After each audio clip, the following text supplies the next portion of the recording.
a very whispered tone as far as anything, so we can hear the questions, and I won't have to feel like a bad guy when I tell everybody, shut up! So we deeply appreciate that. All right, so we started out on doing a teaching called the Pre-Adamic race, the Pre-Adamites, the anti-chaotic age. What does the anti-chaotic mean? Before the chaos. All right, give that woman a $50 check. All right. So before the chaos, pre-Adamic means before Adam. Okay. And so what we did is we showed you in the book of Isaiah and in the book of Ezekiel that there possibly was another civilization that lived before Adam and Eve.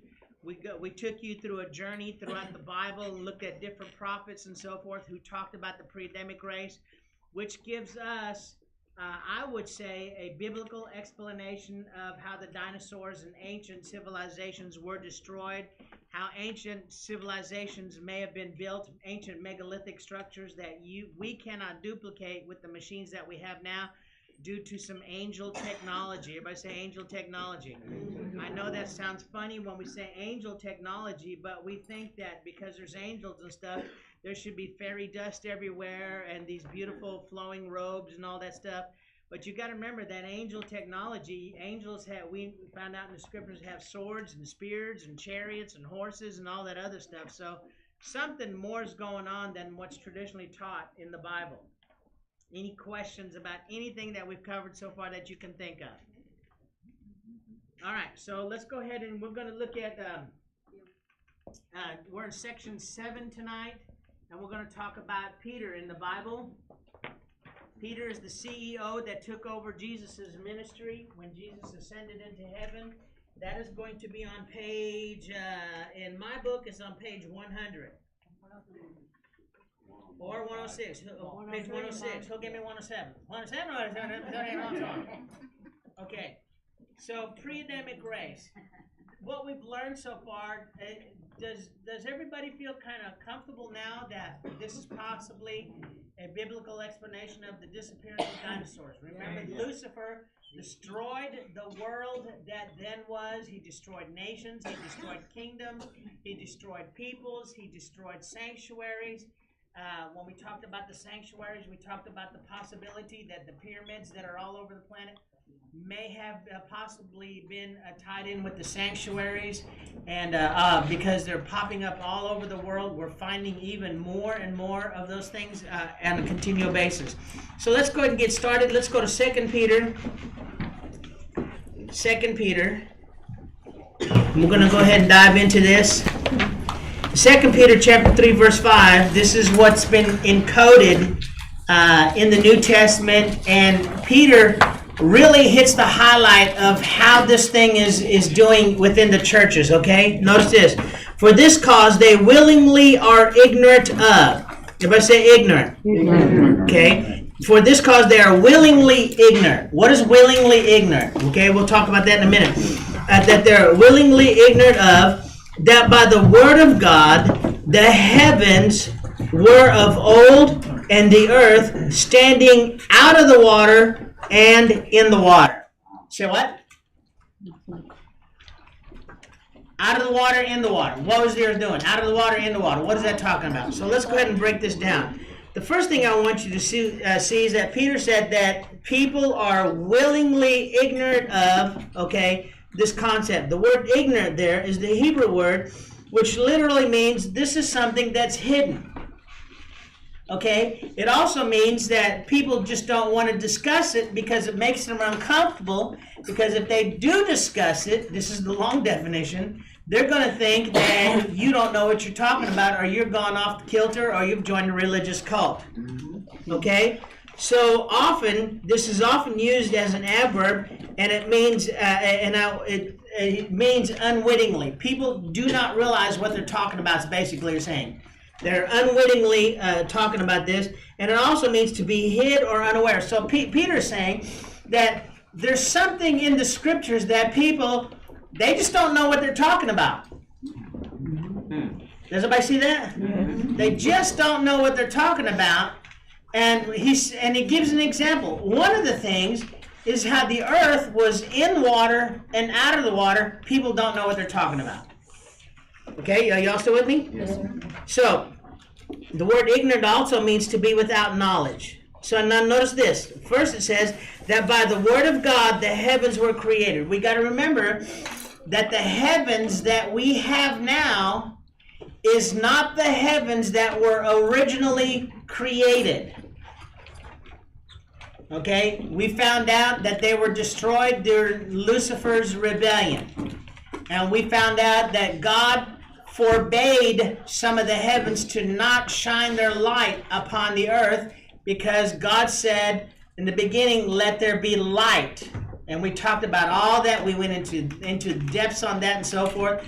We know that the heavens, if you go out on a mountaintop and you enjoy the beauty of the heavens today, we know that after the new heavens and the new earth comes, the heavens and the constellations that you see now may not be there.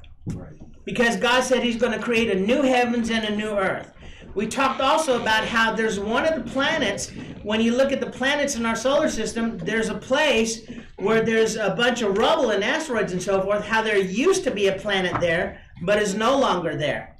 So we talked about a possible angelic cosmic warfare. Yes, sir? Does that mean that during Armageddon that the heavens are going to be destroyed also? Well, yes, sir.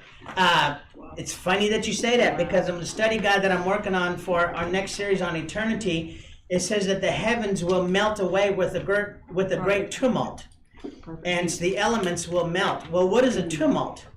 Fervent heat. Okay, and fervent heat. What is a tumult? A tumult is a great noise, and so I'm going to show you in the book of Revelations what that noise is, and then with fervent heat, and then how God is saying that there's going to be a new heavens and a new earth. So the things that we know are existent now, okay, that's all going to change again, because we've got to remember, it's either in Colossians or Romans, God said he's going to reconcile heaven and earth. Now, he reconciled earth by sending us Jesus Christ, but how do you reconcile heaven? What happened in the heavens that the heavens need to be reconciled back to God?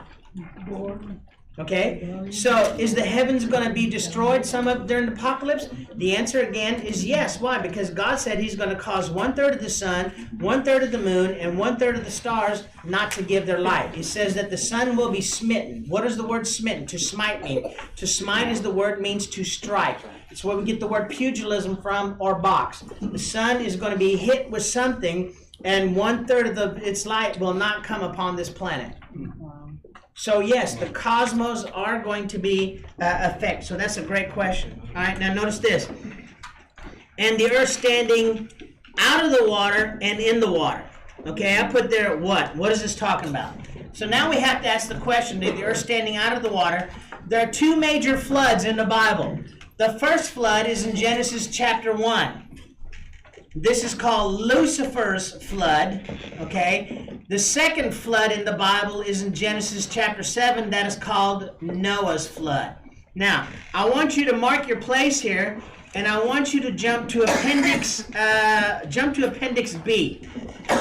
Appendix B. That's going to be on page 131. Page 131.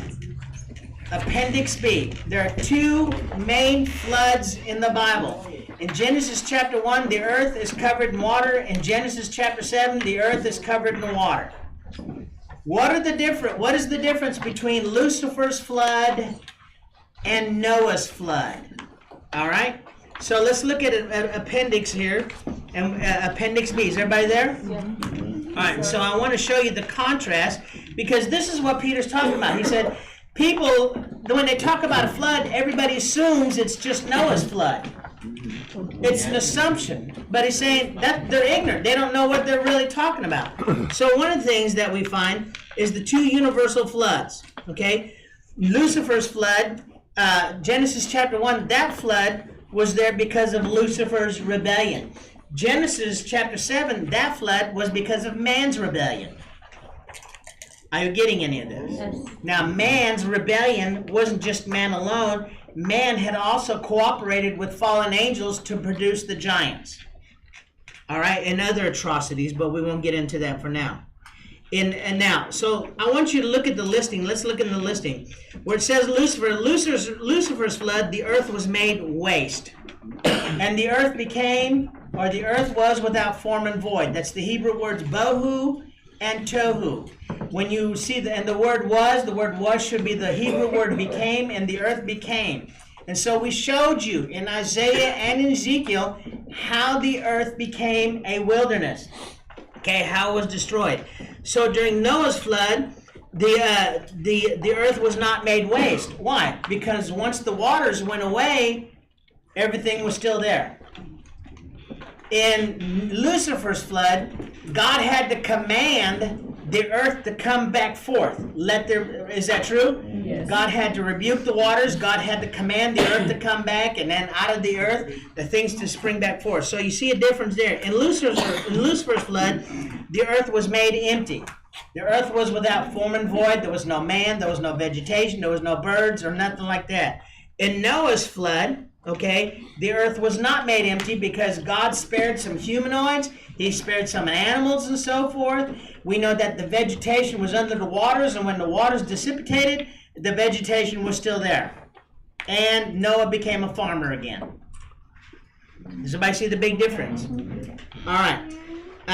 In Lucifer's flood, the earth was made completely dark. You can see that in Genesis 1:2 and in Jeremiah chapter 4. Remember in Jeremiah is getting the prophecy of the pre-Adamic race, and he talks about there was no light, there was no man, there was no birds, there was nothing there, but I saw the earth in total darkness. Okay? So in Genesis chapter 1, you find the earth in total darkness. Is that not true? Yes. And so God permits light to come. He said, let there be light. And so that's talking about the cosmos were allowed to shine upon the earth again. Then, in a couple of verses later, he creates a new sun and a new moon. Are y'all still with me? Yes, sir. Okay, to separate the light from the darkness. All right, now, in Lucifer's flood, no light came from the heavens during Noah's time. We know that the sun and the moon were still there. There were stars and everything else during Noah's time. So does everybody see the difference? Yeah. And what I hope that you see is the verses there that we try to give you. And the key ones with this stuff is going to be in the book of Jeremiah and in the book of Genesis. So when we read the Genesis chapter 1 and God says, let there be, let is not a word that means to create. Let gives something permission. So let there be, that means something was created beforehand, but it was put in a watery grave. It was put in judgment. We talked about why the planet was put in judgment. Any vessel that becomes unclean for God's use, according to Levitical law, is going to be put into water for cleansing. So, we don't know how long the earth was in a darkened condition with no source of light in water. So if you have a planet with no source of light in water, our scientists call this the Ice Age. So there's a great possibility that the planet actually did have and experience an Ice Age. And we have archaeological, physical evidence of that stuff. So, and there's been a great war between Christians and science and so forth, but we see the science, when you study the verses, is actually validating what is in the Bible. Are y'all still with me? Yes. So there could have possibly been an ice age. We don't know how long the earth was in darkness. Remember we shared with you in the beginning God created the heavens and the earth in Genesis chapter 5. These are the generations of the heavens and the earth. The word generations means there's a story, there's a lineage, there's a line there. Okay? There's a bloodline. There's a history there. And so when you read Isaiah 14, Ezekiel 28 and so forth, you see that Lucifer at one time was in charge of the planet. Did everybody remember that? Yeah. Okay? So please don't take my word for it. Examine these things yourself. And I encourage you to read what the Bible says, not what your religion taught you. Okay? All right. So during Lucifer's time, there's no days. We don't know how long the earth was in this condition. During Noah's time, we know that there were days. It rained for how many days? 47. How many? 40. Okay, it rained for 40 days. How long was the earth still sitting in water, though? It was over a year and so, and a couple of months. Okay, so we know the length of days. during Noah's, but we don't know during Lucifer's flood. That's why you can go to any backyard in any place in the world and dig up seashells. Okay? All right. So we know that during Lucifer's flood, vegetation was destroyed because God had to, whatever vegetation was left had been embedded, and God had said, let the earth bring forth herbs, right? Okay, now when I say herbs, it's not talking about the smoking kind, so I don't want anybody going, hallelujah, glory to God. Okay? That's not what it's talking about. So to say, let the earth bring forth herbs and so forth, and fruit-yielding trees, that means that those plants went dormant, we don't know for how long. And then God gave them permission to return, all right? During Lucifer's flood, there was no continual abating of the water. What does that mean? Does anybody know what abating means? Draining. There was no drainage of the water. During Lucifer's flood, God spoke and the water supernaturally went away. It went back to its places of origin. Okay, there's no abating of the water. It just happened. The water just obeyed. During Noah's time, it took quite a while for the waters to drain and go back to their place. Is that true? Yes. Now, how come the waters obeyed the first time and left instantly, but not the second time?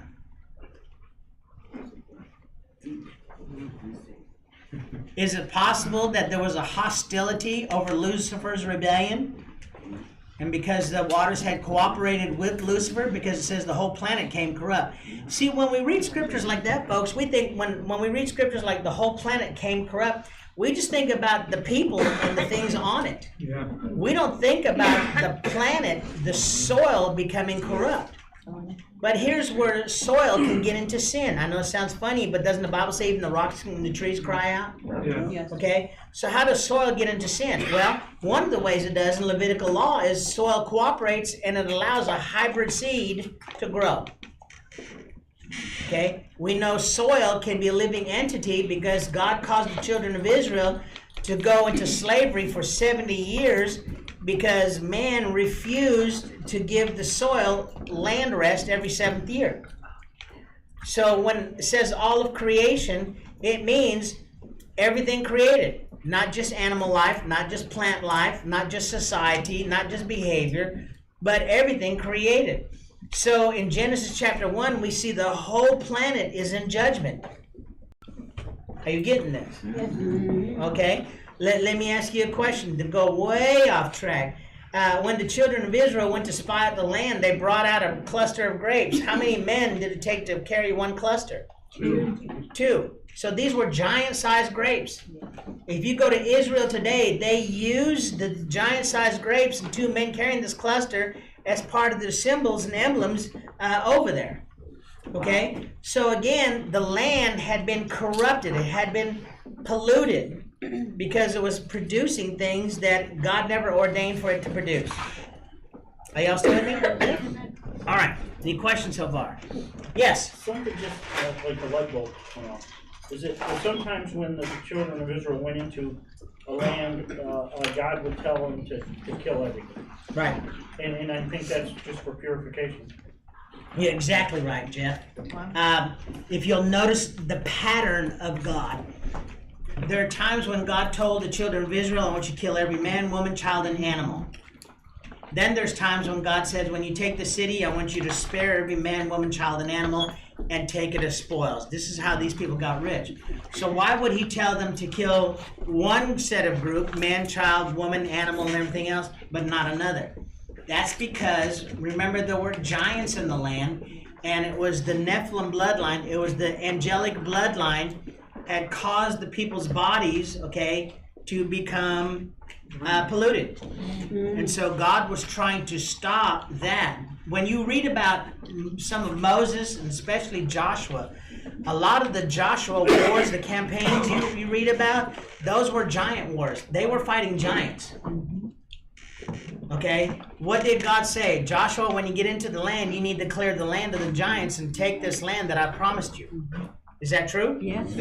Okay, so these were giant wars. Now, it's not taught that way, because if you tell that to average Christian person, they're going to think, oh my God, these people are out of left field, and pastors are going to think, well, I don't want to offend you, because why? If I offend you, you might leave, and if you leave, what's the pastor really concerned about? Your money, instead of telling you the truth. So you have these Nephilim, giants are Nephilim. You have these Nephilim wars going on. Moses had to fight them. Joshua had to fight him. The Bible, the book of Josephus, which is a history book, says during the time that Jesus was alive, there were actually museums that still display giant bones. Now, if you know anything about the Smithsonian Institution, there's a massive cover-up. Anytime we began to find giants in the United States, which they're all over, okay, especially in the Ohio Valley, the Smithsonian came in and they scarfed them all up and crated them just like you saw in the movie. Now, the latest thing that's going on is the Grand Canyon. In the Grand Canyon, we know there's a pyramid in there. Gosh, I forgot the explorer's name, but there's an explorer there who found Egyptian stuff like that in the Grand Canyon, and there were evidences of Nephilim or giants in there along with the Egyptian stuff in the United States. Check me out, don't take my word for it. There is a no-fly zone over this area of the Grand Canyon. You cannot fly an airplane or a helicopter. If so, these jets will come and intercept you, and they will tell you have 15 seconds to turn around and not go to this place. Okay? Anybody ever looked it up? All right? It's a no-fly zone. So that tells you what are they covering up. Please don't believe me. Just out of the box, research it yourself. Just type in no-fly zone over the Grand Canyon, and you'll see what I'm talking about. All right. So, let's go a little bit further. Questions? How many of you freaked out? And some of you, your food just fell out of your mouth. Okay. During, let's jump down a couple a little bit. During Lucifer's flood, okay, there was a supernatural work taking the waters off the earth. And God literally intervened, separated the water from the earth. Okay? During Noah's time, that didn't happen. God spoke to the waters, and the waters went back to where their original sources. How do we know that? Well, we know it rained for 40 days and 40 nights, but raining for 40 days and 40 nights is not enough to flood a planet. What else happened? The fountains of the deep opened up. So it's talking about a water system underneath the planet. They opened up and also began to flood the place. Okay?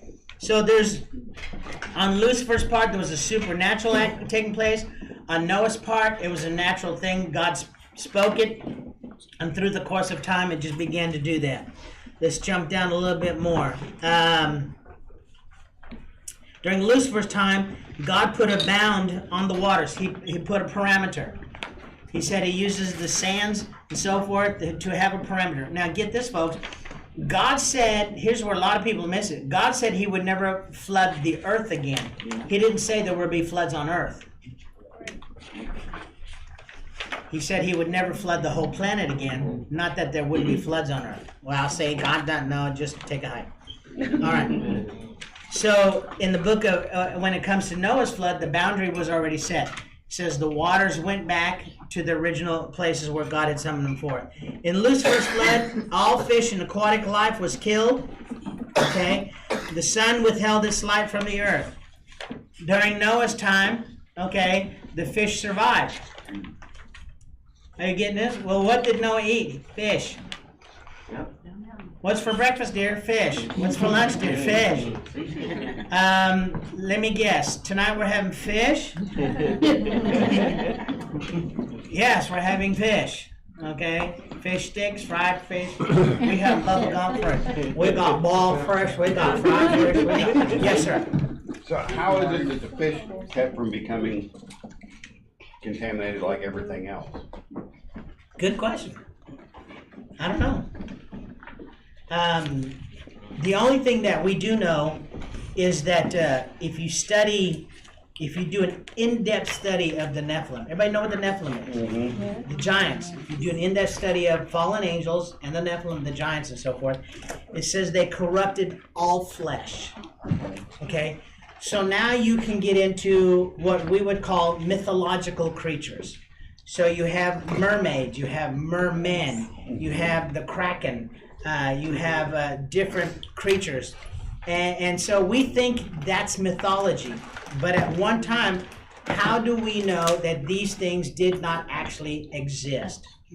There's an ancient Babylonian carving of a Babylonian Nephilim. He's got the curly beard, he's got the pointed hat, and he's holding a full-grown lion as a pet. And that is on a historical, the Babylonian history, it's on a Babylonian historical stone. It's not the comic book of the Babylons.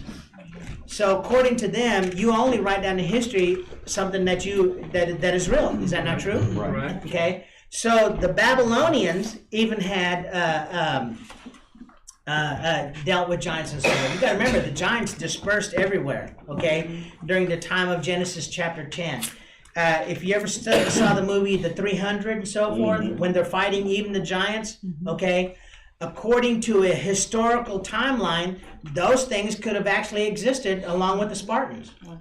Okay, so and check this out, every religion, every mythological religion, okay, let me just say it like this, from ancient past, they all have a common thread. Okay, that the gods came down, took females, and produced demigods. Is that true? Right. Every religion, ancient religion on the planet, the gods, whether it's Norwegian gods, whether it's Egyptian gods, the gods came down. They're also called in some places star gods. The star gods came down, they took females, produced children, and those became the demigods. All that is, folks, is Genesis chapter 6, okay? The fallen angels came down from heaven, they took women as wives, they produced children, okay, who were the giants of old, the Nephilim, okay? Now, when we say giant, that doesn't mean they had to be 40, 50, 60 feet tall. Sometimes they were giant in stature, muscular, sometimes they were giant in intelligence. It all depended on the father's DNA. Okay, so now what we call mythology, what happened if you had a four-faced angel? Okay, are they not in the Bible? The seraphim, Right. face of an eagle, face of an ox, face of a man. Okay, what if one of those angels decided to be part of the fall, mated with the human? According to the laws of reproduction, you have dominant and recessive genes. It would make sense to have a two-headed giant. It would make sense to have a four-faced entity. It would make sense. Now, when you talked earlier about the fish and so forth, we know that the angels corrupted all flesh, that all flesh was destroyed.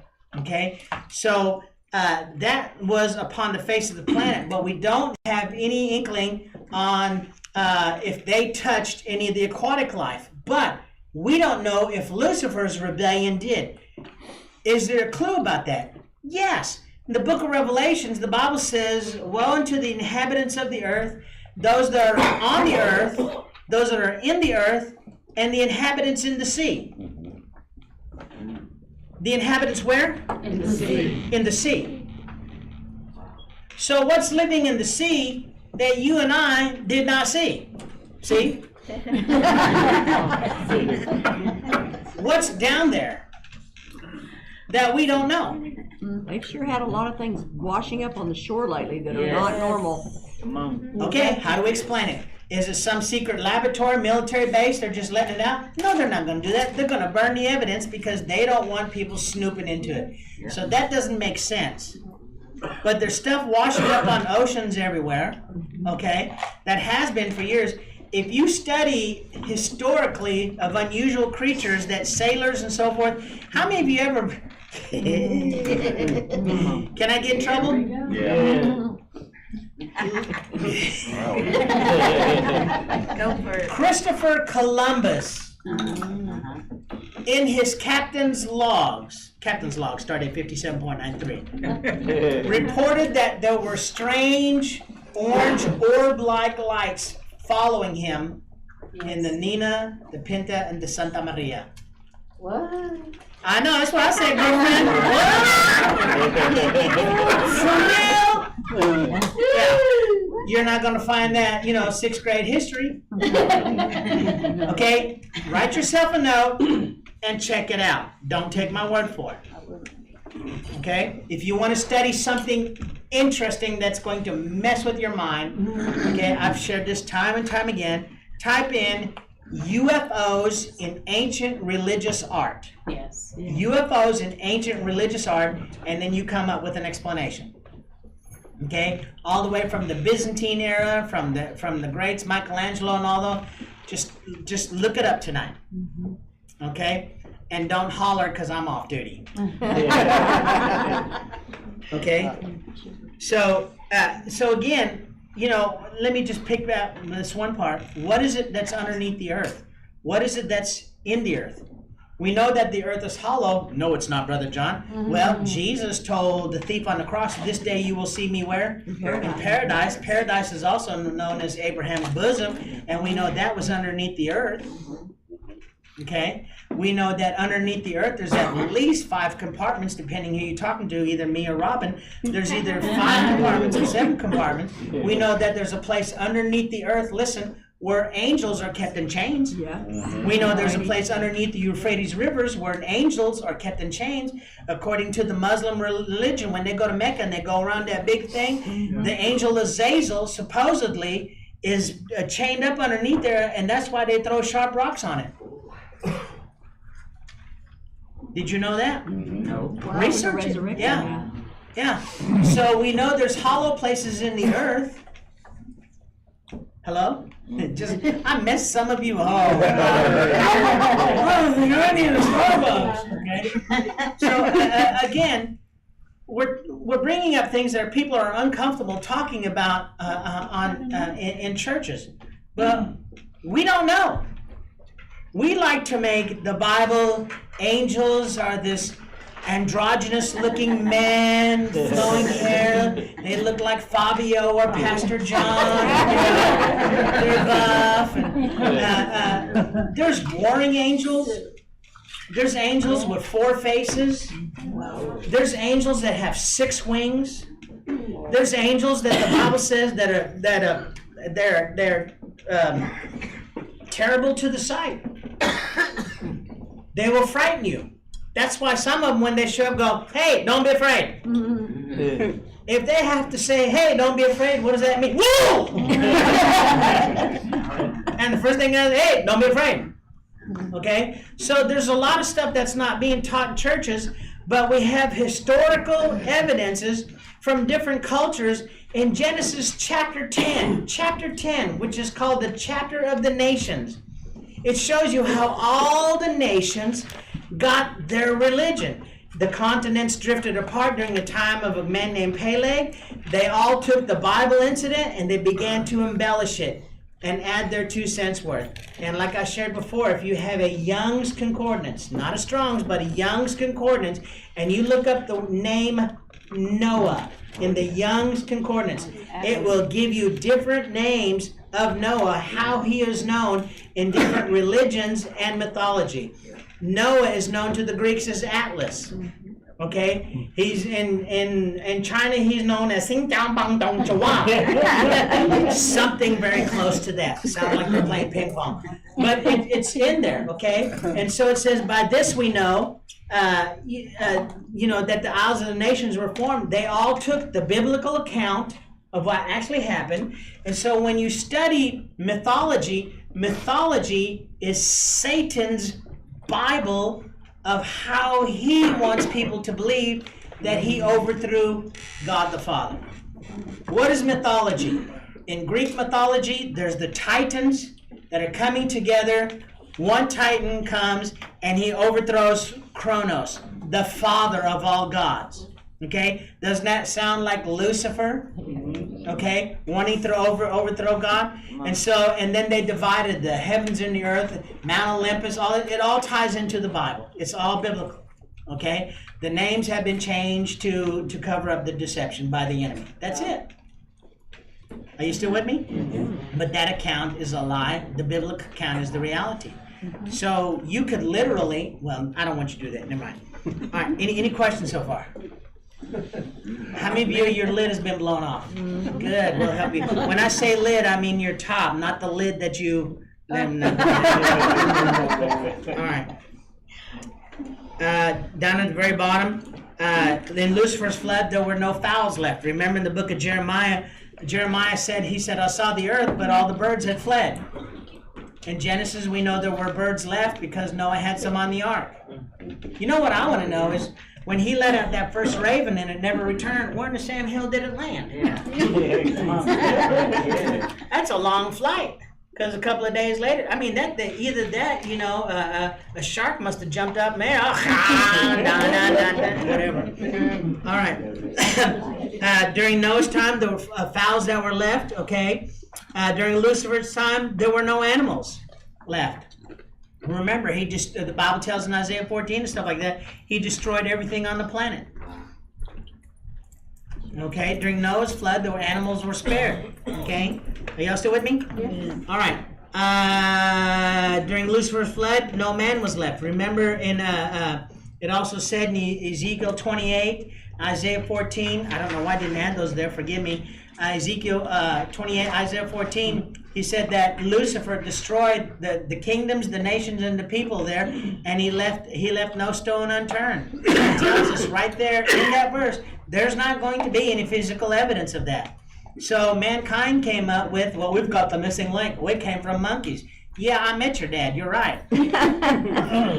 Okay, so that didn't work. Why? Because for years we've not been able to find the missing link. So the new theology, how we got here is what? Ancient aliens. Aliens came by and dropped us off. Let's go see how they're doing. Okay, that's the new theory of evolution. We were left behind by aliens. How many of you know what I'm talking about? Okay, and the funny thing is, Christians will sit at home watching. You come to church, but they won't talk about it. Well, it got quiet on that one, brother. During Lucifer's time, there was no social system left. What does that mean, social system? It's talking about civilization. Okay, it says that he destroyed the kings, he destroyed the nations that then were, ran them into the ground. Okay, during Noah's time, Noah went back out and he reestablished a social system. They began to worship God, and then they got away from God again. And they started worshiping God again. Then they got away from God, and they started worshiping God again. It's just a back and forth thing. Yeah. Are y'all still with me? Yes, sir. During Lucifer's time, nothing was saved. There was no ark. During Noah's time, there was an ark. Okay? During Lucifer's time, the cause was the fall of Satan. Remember, Isaiah 14, Ezekiel 28 is Satan's backstory. I have a book on it in the bookstore. I'm not trying to make a sale. Okay? But you're welcome to get your copy and read Lucifer's backstory. Because he was Lucifer before he became Satan. And in Genesis chapter 3, he shows up as Satan, but nobody teaches how did he become Satan. Well, he just rebelled against God. No, there's a lot more. Okay? So again, all right. So during Lucifer's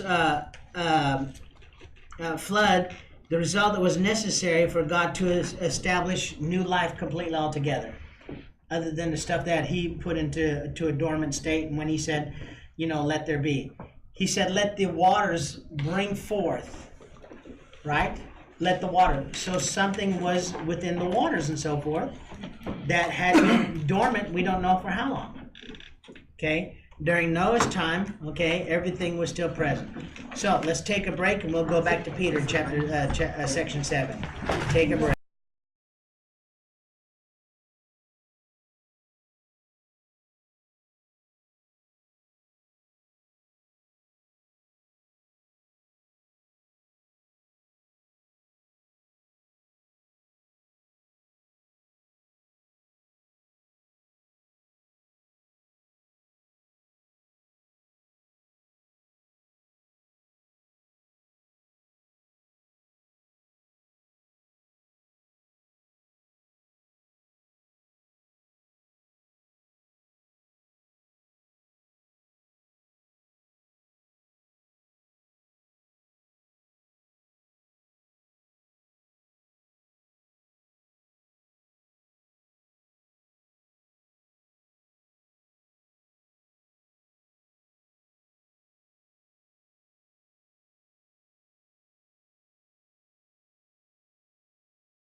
Which dispensations you talking about, Nick?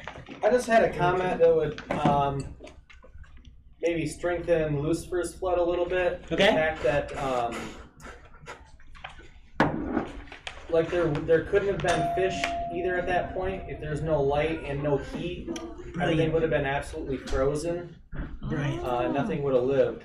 Yeah, So- that's good. And that's how we got frozen fish, folks. So that's a very good point. Yeah, that's a very good point. All right. All right, so let's go back to our study guide. We're back on page 106. And we'll start in chapter 3, verse 6 again. 2 Peter says, therefore, the world that then was, being overflowed with water, perished. All right, so it gives you a word right there that tells you this is not talking about Noah's flood. Can anybody guess the word? Perished. It says the world that then was did what? Perished. During Noah's flood, was the world that then was perished? No. It was flooded. Okay? But the first world, everything in it perished. The civilization, the people, the structures, the animals, the humanoids, all that stuff perished. It's just not there no more. All right? So in Genesis, I asked the question here, which flood is it talking about? In Genesis chapter 1, verse 2, I used the New Living Translation for clarity. Here it says, and the earth was formless and empty, and darkness covered the deep waters. Okay? And the Spirit of God was hovering over the surface of the waters. So this is formless and empty. Okay? So to be without a form and empty, okay, is not talking about Noah's flood. So it's a totally different thing. Then in Genesis, when we're talking about Noah's flood, we know that the earth is not formless. It's just covered in water, because when the waters abated and so forth, what happens? The mountains and everything was still there. How do we know that? Because where did the Noah's Ark land on? The mountains of Ararat. Okay? Anybody want to guess where that's at? Turkey.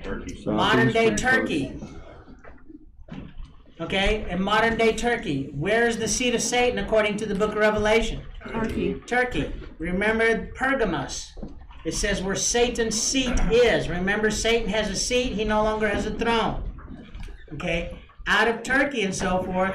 The reason the expedition for Noah's Ark has been hindered so many times is because the Turkish government believes that if we do an expedition, we're actually spying on their military. And we're trying to get their military secrets.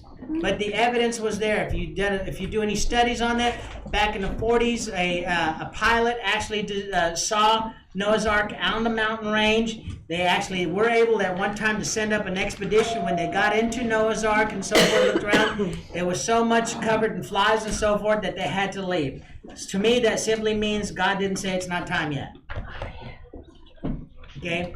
I personally am expecting more of Noah's Ark to come back in the news, for the simple fact is, the Bible says that when Jesus returns, which the Rosh Hashanah is coming up this week, so get your act together. Our Father which art in heaven. Just in case. Okay?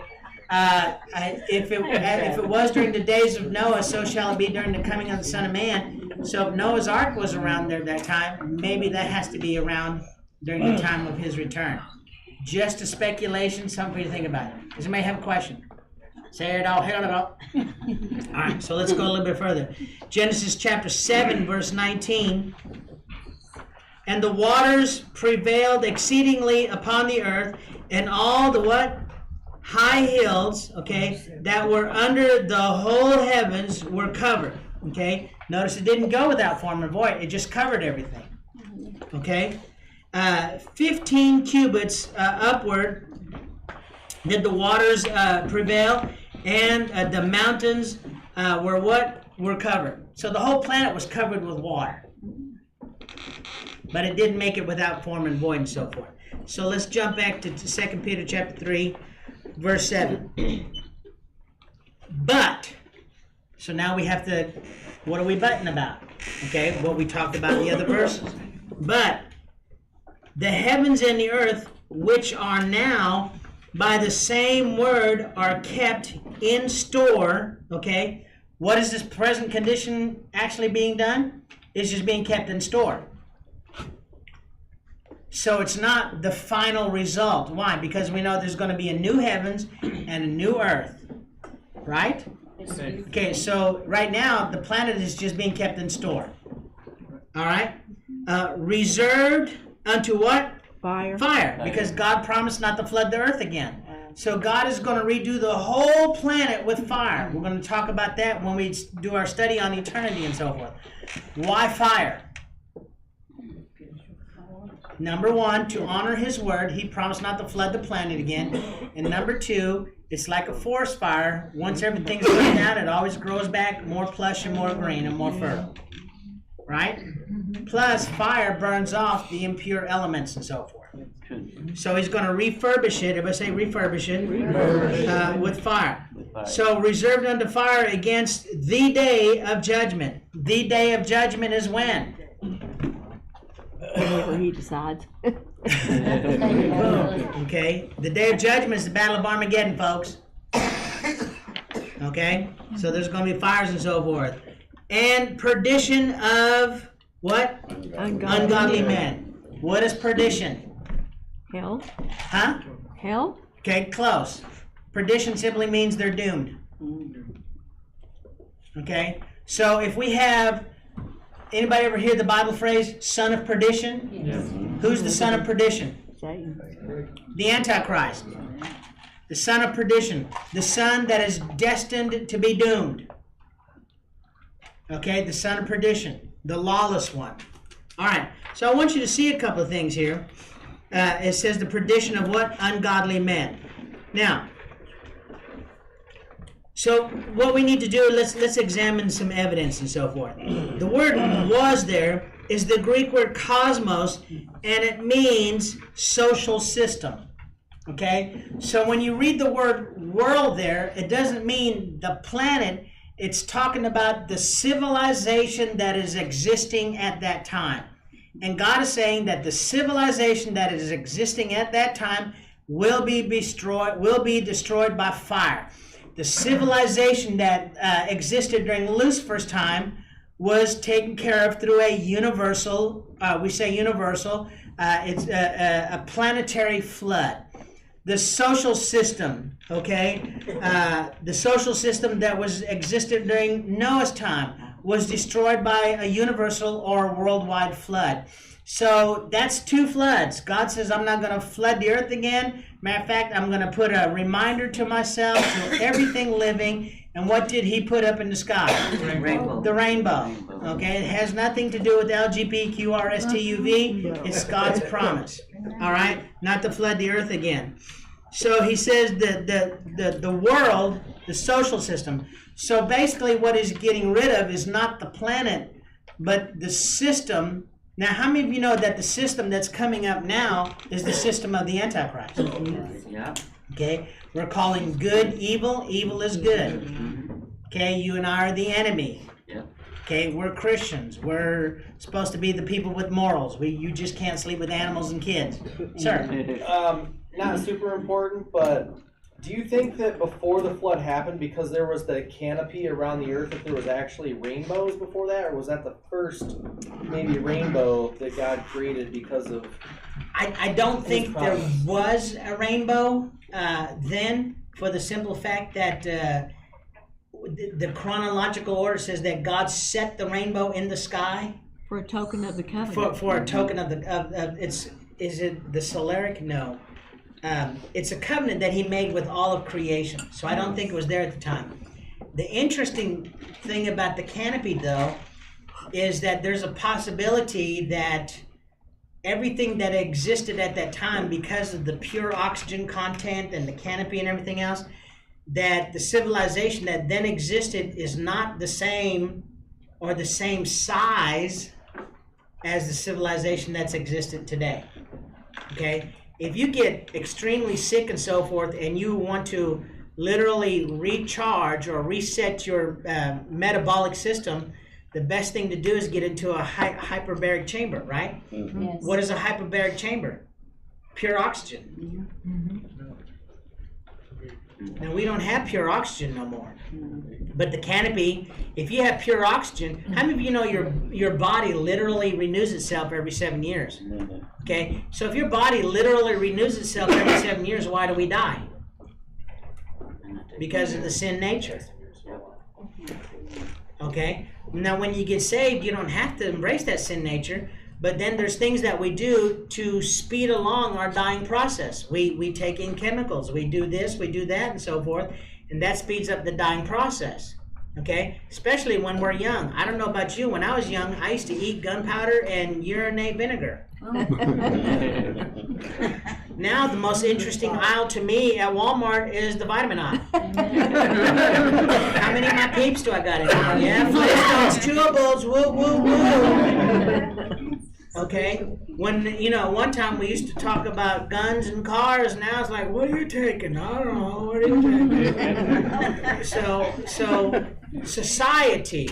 See, when we do a study on eternity, you're going to find out that God is going to clean up the waters.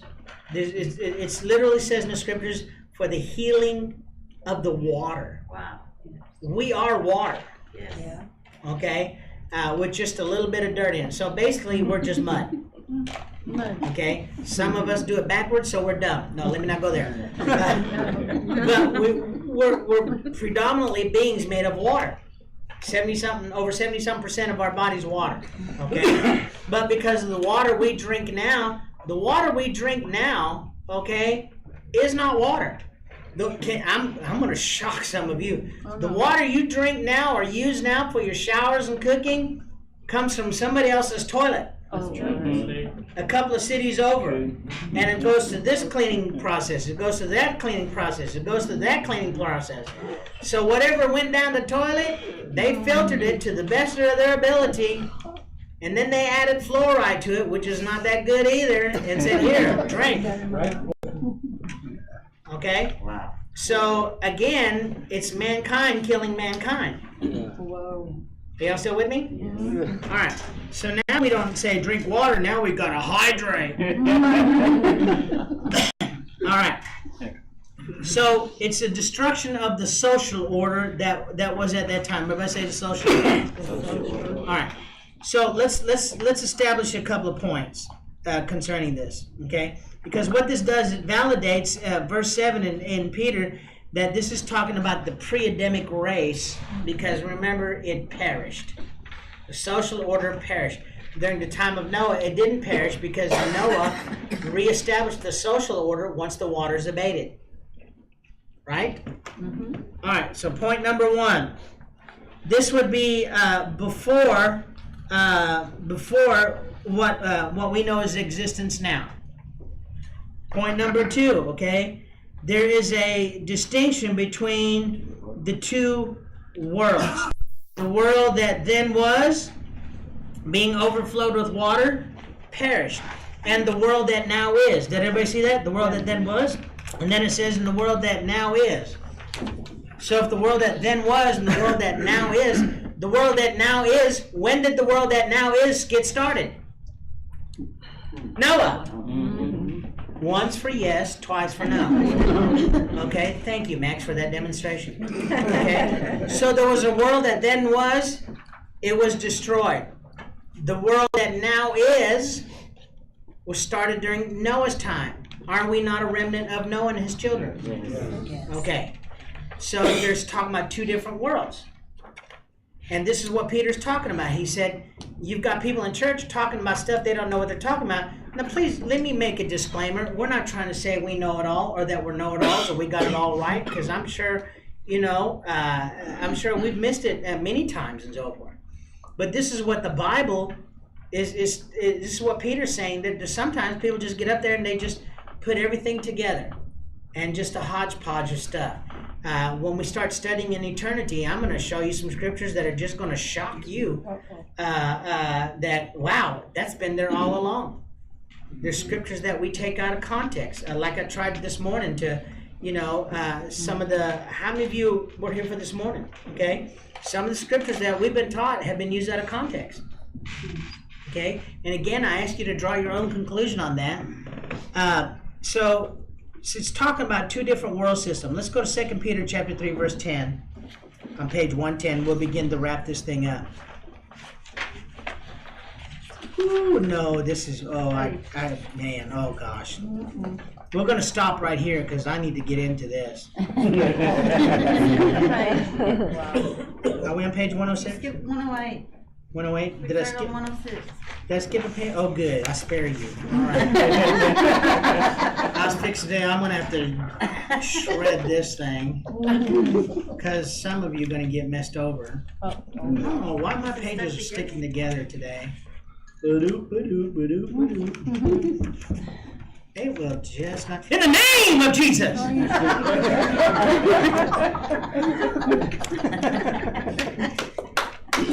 Did I get it? Yes, 108. All right. Hallelujah. All right. So the heavens and the earth, okay, which are now, so there's two different phraseology. The old one perished, the ones which are now, okay, are held together, are kept in store for what? Kept in store for the day of judgment. But this is not the way it's always going to be. Yes, ma'am. Okay, are you going to, I mean, I haven't gone any further back in this, are you going to handle chapter 9 of Genesis and verse 11, where it says, all flesh shall not be cut off anymore? Okay, is that in the study guide? I don't know, that's what I'm asking you. Well, I don't know, you know. I don't think you did. I was not aware that that scripture was needed to be in there, but since you brought it up, what's the verse? Okay, it is Genesis chapter 9, verse 11. And God is talking to Noah about how he's going to establish the covenant with your seed and the seed after you, with every living creature and fowl that's on the earth. And here's the terms of the covenant. And I will establish my covenant with you. Neither shall all flesh be cut off any more. Okay. So it shows you that was Lucifer's flood because it cut off. It cut off all flesh. All flesh. Okay. All right. There you go. You covered it. Good job. Yeah. Oh, I thought you was talking about something in the study guide. No, it says by the waters of the flood should there not be any flood to destroy the earth. Okay. Are you talking to yourself now, or are you still No, talking? I'm trying to make you tell. I'm trying. Never mind. I thought you were in the study guide, and I'm thinking, did I miss a verse or something like that? So you kind of threw me off ask there. if you were going to handle that since it shows the difference in that Well, one I scripture. can't handle it if it's not in the study guide. Okay. Because I didn't know it was there. So if he's saying he's not going to cut off all flesh, so that tells you he had to come up with a plan of redemption in order to save mankind. Okay, and so now there's a dividing line in the sand. Heaven or hell, you pick your eternity. Everybody lives forever. You just choose where. Okay, so that's a very good point there. But I was not aware that that verse was there. I'm sorry. Like I said, I thought you were in the study guide. All right, let's go to the last point, and then we'll stop here. Maybe. So this is what we found in 2 Peter chapter 3, verse 5. Okay, in verse 5, the heavens were of old. In verse 5, it says, and the earth were of old. And then it says, in the heavens and the earth, which are now. So it shows you two different social systems, shows you two different time frames, shows you two different functions. Okay? One perished. Okay? Now, during Noah's flood, the social system didn't perish. God saved up to 8 people and the animals and so forth. And when they landed, they reestablished the social system, or, civilization. Y'all got real quiet real quick. All right, so let's go ahead and stop there. You might want to get that. Any questions? Yes? Thinking about Noah's Ark and how it was sealed up with pitch. It's kind of like a floating Tupperware dish with only one window. And I'm thinking they had to have some supernatural help, because you got all these animals going number 1 and number 2, and they only had one window, and it's rocking and rolling. And I'm thinking they didn't die of disease. Maybe they knew something we didn't about decay or something like that. How did they manage? It's a very good point. Let me address one of the things out there. The one window system, I get the impression that that was the living quarters, but we don't know if there were ventilation areas around it, because the smell, of course, would be stuff like this. Plus, it gave everybody a job to do for all that time. Everybody was shoveling poo. I mean, it's a very valid question. They had to go through, clean the stalls and so forth. And when you study other writings like Jashir and so forth, they had to use a part of the ship to stockpile. You had to stock hay, so forth. You had to stock food for the animals and stuff like that. You had to dispose of waste and all sorts of other stuff. So it wasn't just everybody sitting in the boat playing, Uno that day. Every day there was work that needed to be done. There was things that needed to be ventilated and so forth. So it's. I know I wouldn't want to do it. I mean that'd be a messy situation and so forth. But I think we're not really going to know some of the certainties or some of the questions that we have until we get to heaven. That's a very good point. What they say, the Noah's Ark was about the size of an aircraft carrier or something like that. 2 football fields. 2 football fields? Okay, 2 football fields. So Wow. yeah, that's pretty big. All right, let's see somebody take a In knee Turkey, down. there's the Turkish government has a part that says Noah's Ark is here, so you can look it up. It's they got Noah's Ark National Park. There's a lot more going on there that may be disclosed sometime. Yeah. Yeah. Okay. Anybody else? Noah's wife was buried here. Noah's wife was what? Buried here. Yeah, it does say that there, that they have it. There's some interesting stuff about Noah's wife that a lot of people don't know yet either. So. Wow. All right. Send in $59.95. We'll let you know.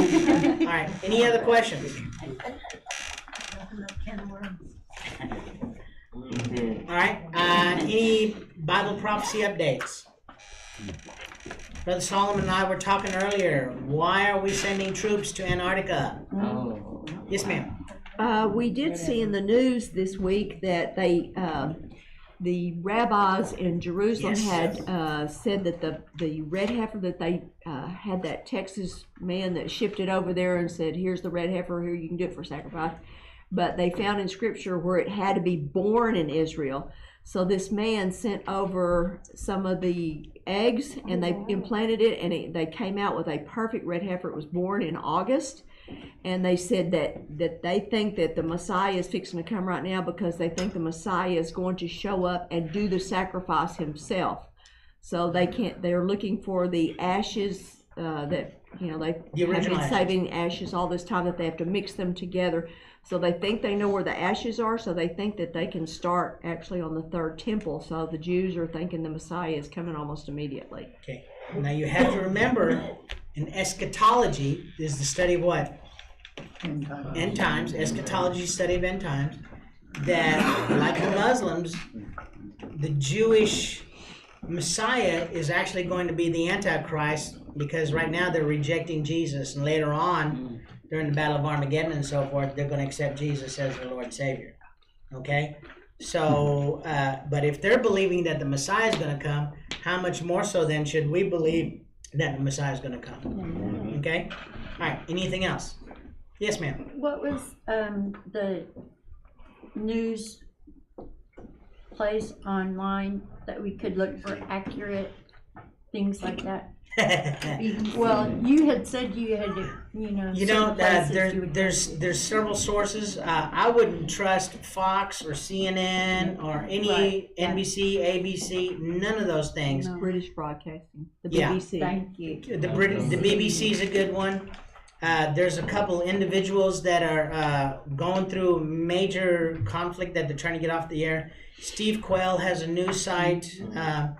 Alex Jones has a news site. There's just a whole bunch. I guess we probably just need to get a list together and hand it out sometime. Yes. But Steve Quayle pulls in from a lot of different news sites. I like him because he does the research for me. Oh, well, yeah. You know, but what I do also, not only do I look it up at his site, but I also go there or look in other places for validation. Don't just take anything that comes down the pipe.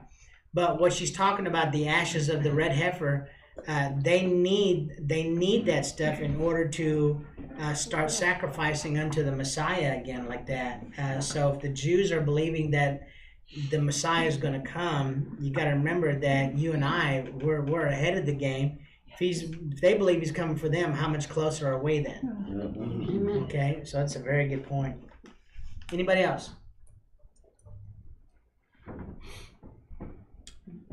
Yes. I just want to make a comment. Jeff was talking about the window in the ark. So I went and looked up the word, and it actually means a light. Oh, wow. Okay. It's not necessarily a window like we think of a window, but it could have been a hanging light because it says it's even above, which is an arm's length. Okay. above. Well, you know, it'd be an interesting study if you guys want to study that out and so forth. Yeah, I never thought about studying that. So yeah, be interesting. To me, it wouldn't make sense to have a boat with just one window and all those animals. You know. So all right. Anybody else? Yes. Nope. Prayer requests.